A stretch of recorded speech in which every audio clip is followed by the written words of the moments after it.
La journée africaine de lutte contre la corruption, célébrée le 11 juillet, a été l'occasion pour le président de la Haute Autorité de la lutte contre la corruption, Emmanuel Olita Ondongo, de réitérer la volonté du pays de lutter contre ce fléau qui freine son développement. Le Congo, en ratifiant la dite convention en 2006, réitérait par là l'indéfectible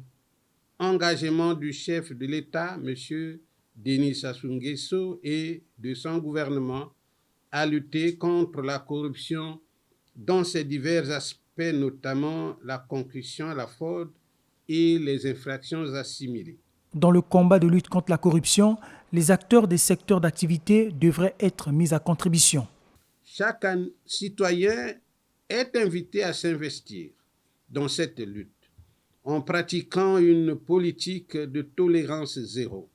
comme voulu par les hautes autorités du Congo, afin de créer une synergie nationale contre ce fléau aux conséquences désastreuses pour nos économies et nos populations. Pour le président de la Haute Autorité de lutte contre la corruption, Emmanuel Olita Ondongo, l'Afrique doit intensifier sa coopération régionale et développer des stratégies idoines pour combattre efficacement la corruption en s'attaquant au mal par ses racines et ses causes profondes. Le lancement, dans quelques heures, à la faveur de cette célébration du 11 juillet 2021, de notre numéro vert, le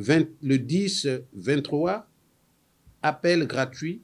devait permettre de cerner l'ampleur de ce défi. Profitant de la thématique de la 5e édition de la Journée africaine de lutte contre la corruption, invitant à la collaboration avec les communautés économiques régionales, la Haute Autorité de lutte contre la corruption se devra, au cours de cette année et celle à venir, d'explorer toutes les pistes conduisant à plus de collaboration avec les structures anticorruption de la sous-région afin de mutualiser les efforts en la matière. Les acteurs économiques, composantes essentielles des communautés économiques régionales de l'Union africaine, devraient s'engager fermement dans ce combat contre le fléau de la corruption. C'est au cœur des activités économiques du secteur privé que l'on enregistre des actes de corruption, notamment au cours des procédures d'attribution des marchés et des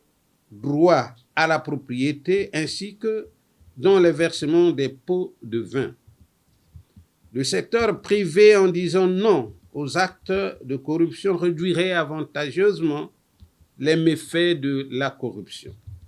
De tels efforts associés au travail des communautés économiques régionales en matière de lutte contre la corruption, j'en suis persuadé, favoriseraient les conditions d'une émergence économique dans la sous-région et d'un développement durable pour la satisfaction des besoins fondamentaux de nos concitoyens. Bonne célébration à tous. La célébration de cette journée est une occasion particulière de prise de nouveaux engagements et de résolutions fortes pour passer de la parole aux actes dans cette croisade africaine contre la corruption qui fait perdre à l'Afrique chaque année quelques 148 milliards de dollars, soit 83 472 milliards de francs CFA.